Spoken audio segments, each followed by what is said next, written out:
It is the year 2058, and the Earth is now filled with futuristic establishment and flying vehicles. Humanity has been able to colonize the surface of the moon. We follow the story of a man called Space Cop, a police officer from the future who is known not for his excellence in his duties, but for the opposite. He is driving his futuristic car on the roads of Milwaukee, Wisconsin, on patrol, when a communication reports a hostage situation on the moon. A miner is sick of his job, and he and his fellow workers are being exploited by capitalism for some moonstone. He decided to take matters into his own hands by threatening the life of the mayor on the moon and 2 diplomats and putting a bomb in the mines. Space Cop is the first to respond. He immediately launches his car into the air and flies it to the moon. He breaks the door to the mayor's office and demands surrender from the hostage taker. The mayor and his colleagues are relieved, expecting that Space Cop will save them. The hostage taker is disheartened for a second before proceeding to shoot Space Cop with his laser gun. Unfortunately for him, Space Cop is protected by a force field from his vest. He decides to change his tactic and points the gun at the mayor, knowing that he does not have the same vest to protect him. The mayor begs for his life by telling his sob story. Space Cop is visibly uninterested in him, but proceeds to activate his automatic negotiation device, which unbelievably does not have any charge. It goes to show his negligence as a protector of the people. He painstakingly has to charge it, while the hostage taker and the hostages watch him in disbelief. Even the hostage taker cannot believe the audacity of the so-called police officer. The hostage taker yells his demands for safety and an escape vehicle. Space Cop acts like he did not hear and prepares his now fully charged negotiation device. He gives the hostage taker just one option, to surrender, but negotiation is not supposed to be that easy, considering that the man rigged the mines with a bomb. When the man disagrees with the only option, Space Cop shoots the man in his head, as suggested by his device, brutally putting the man down. His ego is so big that he thinks that what he did is for justice. The mayor is in disbelief, reiterating the bomb threat that when the hostage taker's heart stops beating, the bomb will explode and end the lives of thousands of people. There is a sudden huge explosion seen from outside the window, leaving the city in ruins. Still, Space Cop leaves the office without any concern. He returns to his miserable, small apartment. We immediately see how unmaintained his place is, but he could not care less about it, and sits on his couch, drinking beer. Not long after, he receives a call from the chief of space police regarding what happened with his job on the moon. In every assignment he has taken from the past until recently, he's left nothing but destruction. But to put it in a good light, the chief tells him they are promoting him to traffic duties to avoid further incidents. Space Cop takes the job with indifference. Now in his new post, his car is hovering outside the planet, while he passes time by reading a holographic book. Suddenly, a speeding aircraft passes by him. He follows suit, reporting about the chase. Just outside another galaxy, a mothership is hovering, waiting for the speeding aircraft. This is operated by a bunch of evil-looking aliens. Space Cop opens fire on the speeding aircraft, but accidentally hits the mothership, causing it to malfunction and be transported to the past. Being unable to decelerate in time, Space Cop travels through time with the aliens. He crash lands on Earth in the year 2007. He looks around and realizes what just happened to him. 8 years have passed, and Space Cop is now working as a regular cop in Milwaukee Police Department, which is incredibly questionable, since he is still as bad as he was when he was in his future. He receives a dispatch on a hostage situation once more. This time, a husband threatens his wife to end their his demands are not met. Space Cop arrives at the scene and breaks the door, which falls on top of the wife, knocking her unconscious. The husband is flabbergasted by his ridiculous actions. Space Cop operates his automatic negotiation device, but being 50 years in the past, there is no signal for it to operate just yet. He decides to screw it and shoots the man in the head. The chief of police is furious with him the next day when he reports for duty. Space Cop is still indifferent, just like he was in the future. However, the most unbelievable thing is that the chief just sends him out of the office. Not to mention all his other failures in his 8 years of service in that place, he still does not get fired. Later that day, another officer tells him about a distress signal that they received from a cryogenic facility called Genesis Biotech.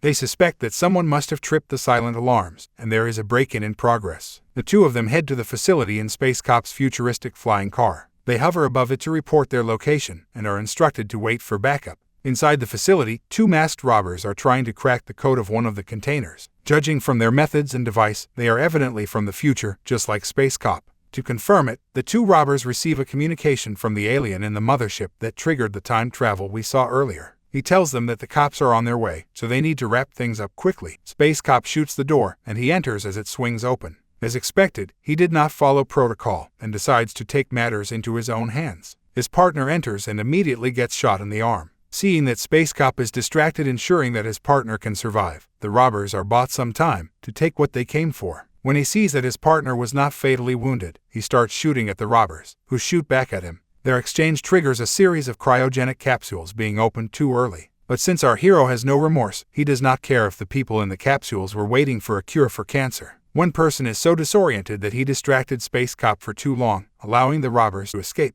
On board the mothership, two officers disguised as humans, named Agnon and Zabra, are discussing their mission. A crew member reports that the brain inside a waterlogged tank is ready for communication. This brain belongs to Dr. Schumann, who was assassinated, causing his demise. They preserved his brain to harness his intelligence and allow him to continue his work. The brain responds to them through a machine that gives it the ability to speak out, and a monitor to show text speech. He demands a new body to be able to work again, and the officers promise that they will do everything to assist him. The chief of police is once again frustrated with what went down in the cryogenic facility. Space Cop brilliantly suggests just to kick him out of the force, but here, we discover that the reason why he was able to maintain his position as an officer is that the chief gets a lot of insurance money from the incidents that Space Cop has caused. So really, he is the source of most of the problem. The chief introduces him to his new partner, Detective Cooper, the disoriented man who was accidentally released from the cryogenic capsule last night. He is an officer from the past, who served for 15 years, and excels in his job. Space Cop is obviously not happy to work with a diligent and tedious detective. That is just not his way of handling things. However, the chief's decision is final. The two are assigned to crack the case of a notorious criminal on the loose, who gained the title of Gold Digger for stealing any gold items specifically. He has been on the loose for 7 years, and the police department are still not able to capture him. Their prime suspect is a man named Grigg, but they could not find any valid evidence that points to him, so they cannot arrest him. They immediately get on with the case. They talk for a while, waiting for Grigg. Space Cop asks the detective why he was in the cryogenic capsule in the first place. Detective Copper tells him about his malignant brain tumor, and that he decided to wait for a cure using the cryogenic capsule. He still cannot absorb the advancements that have happened to the world while he was asleep. Space Cop, on the other hand, sees it as mediocrity, since he is from the future, where things are more advanced. They finally see Grigg pass by and enter a local bar. They follow him inside, and spot him having a drink. Both of them try to blend in, but they are too out of place in the present. Detective Cooper is not familiar with the present beverages, and instantly gets a weird look from the bartender, who cannot believe how silly his requests are. Space Cop, on the other hand, tries to talk to the local customers, but he is too awkward to get any real conversation going. Detective Cooper is able to start small talk with Grigg, who is sitting beside him at the long bar. Grigg is uninterested at first, but when he sees the detective's watch, he prepares his device to try and steal it. The detective tells him that it is 24K gold, that his wife gave to him as a 10-year anniversary gift. He looks away for a second, then Grigg uses his device to make the watch vanish into thin air. He runs out of the bar as quickly as he can. When the detective notices that his watch was stolen, he calls Space Cop and pursues Grigg out. Space Cop tries to use his futuristic computer helmet to aid in the chase, but it is rigged with a virus and only hinders him from making any progress. Meanwhile, Detective Cooper corners Grigg on a fenced lawn. He is about to cuff him, but Grigg strikes him with a small golf club, sending him off balance. Fortunately, Space Cop arrives just in time to stop him with his stun gun. Grigg is brought to the police station for interrogation. However, their attempts are proven to be unsuccessful when he refuses to cooperate. Having no proof, they ultimately have to release Grigg. Detective Cooper comes up with a plan to lure Grigg to some gold. They immediately put this plan into action. Space Cop is having an interview in a news studio, where he is pretending to be a rapper called Diggy to Die. He plays his character as someone who spends his money on real gold, and is obsessed with it. Grigg sees this on the television, back at the bar he was drinking at earlier, and it immediately captures his attention. Diggy to Die casually mentions where he is staying, and which room he has, purposefully to bait Grigg. Of course, having only gold in mind, without any critical thinking, Grigg falls for it, and leaves the bar quickly. Grigg enters the hotel room, and finds the outfit and accessories Space Cop wore during the interview. He quietly puts them in a bag, oblivious to the fact that Detective Cooper is hiding in the closet, taking pictures of the crime he is committing. Grigg makes his exit quickly. He is looking around at all sides, cautious of being followed. What he does not suspect is that Space Cop and the detective are following him from above with the flying car. Grigg enters a large building. Space Cop thinks that it is best to decimate the building to stop Grigg, but Detective Cooper talks him out of it, saying that it is better for them to know Griggs' real identity and his true motive. The detective notices that Space Cop does not really put his heart into their work. This is because his wife was murdered, and he was not able to do anything about it. Eventually, the murderer was caught, but Space Cop will never forget him and what he did. Detective Cooper shows his sympathy and hopes that maybe he can do something about it, now that he is in the past. They let Grigg loose for a little while more and auto-drive back home. The two of them investigate the large building Grigg entered the night before. They get an appointment with the owner of the building, someone called Mr. On. In reality, this is Officer Agnon from the mothership.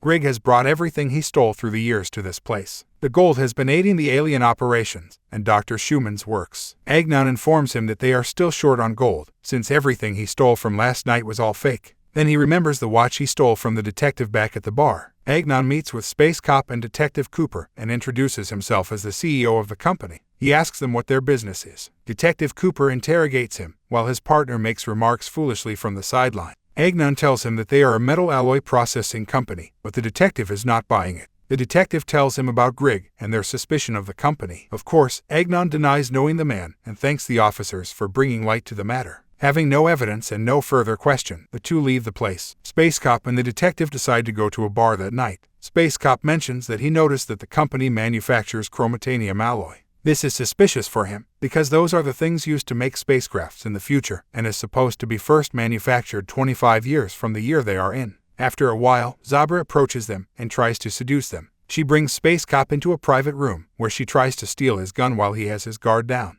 Detective Cooper follows them and stops her. Space Cop rips her human mask off, proving that she is indeed an alien. They follow her when she hurriedly runs outside, but they are not able to catch her. Detective Cooper is confused at seeing an alien for the first time. Space Cop explains what that creature is and where it comes from. The detective is furious that he did not tell him about it earlier. He finally tells Space Cop how bad of a cop he is, and his personality is even worse. Space Cop cannot accept the truth and claims that he was a hero in the future he was in. After their heated argument, Detective Cooper is finally done handling his dull wits and swears to request a transfer. Space Cop tells him that he will solve the case on his own, out of spite. The two of them go their separate ways. Back on the mothership, Zabra undergoes a procedure to get back her human facade. They hook up Dr. Schumann's brain into a machine with robotic limbs that allows him to move as he likes. Agnon and Zabra ask about his work, and he tells them that he is almost done, he just requires one more part. Zabra assures him that she will get it for him and bring it back successfully. True enough, she goes back to Earth and enters a nuclear facility, where she quickly steals the part he needs and runs away without any resistance. Meanwhile, Space Cop is getting himself drunk at the bar. The bartender sees his misery and tries to cheer him up. He tells him that if he is in the past, he can change the future to make it the way he wants. This inspires him to go to the house of the man who will murder his wife in the future. The suspect is still a child during this time. Detective Cooper, on the other hand, heads back to the cryogenic factory, trying to investigate what happened on the night of the attack in the place. The doctor in charge is still devastated about what happened to his facility and his patients, but he fills him in. The pod that the robber stole contained the next potential Albert Einstein. The doctor believes that this is dangerous because of the knowledge that Einstein honed, and if it falls into the wrong hands, the effects might devastate humanity, specifically in the hands of Dr. Schumann, who could use it as a means to his end. When he still had his human body, Dr. Schumann was creating a device to be a source of power, but people believe that this device was potentially dangerous, because when activated, it had the chance to create a black hole that could end the world. The doctor informs the detective that they froze the brain of Dr. Schumann using the cryogenic pod, in hopes that they could retrieve his knowledge one day. Detective Cooper sets aside their differences, and relays this information immediately to Space Cop. He meets up with him, and they make their way into outer space. Zabra brings the final item to Dr. Schumann, and he finally completes his device. He turns on his alien allies, obliterating them one by one. Space Cop and Detective Cooper crash into the mothership and find Zabra wounded. She tells him that Dr. Schumann betrayed them. They did not want any destruction to happen, and they only helped the doctor in hopes that his device would save their dying planet. She tells them a plan to stop the doctor. His device takes a lot of energy from the mothership in order to operate. So all they have to do is to reroute the energy into another machine or device, so it will not be able to power the doctor's invention any longer. But of course, Space Cop does not care about that plan. All he knows is to shoot people, so he proceeds to do things his own way. Detective Cooper is left behind with Zabra to try and figure out how to make her plan work. The detective has an idea of transferring the power to the Space Cop car. Space Cop encounters Grigg on his way to the laboratory. Although Dr. Schumann was the one who betrayed them, Grigg is so infuriated that it clouds his judgment. He fights with Space Cop, wanting him to fail to save the Earth. Space Cop accidentally shoots the window, causing Grigg to be thrown into outer space. He eliminates innocent aliens who want to help him find his way to the laboratory. He finally reaches Dr. Schumann, but is immediately defeated by his robot hands. Meanwhile, Zabra and Detective Cooper are successful in rerouting the power. This only stops Dr. Schumann temporarily. Space Cop pulls himself together and punches the brain jar, ending Dr. Schumann's evil plans. Space Cop is recognized as a hero, and Detective Cooper is transferred to Chicago. But that does not change the fact that Space Cop could not care less about his job as a police officer.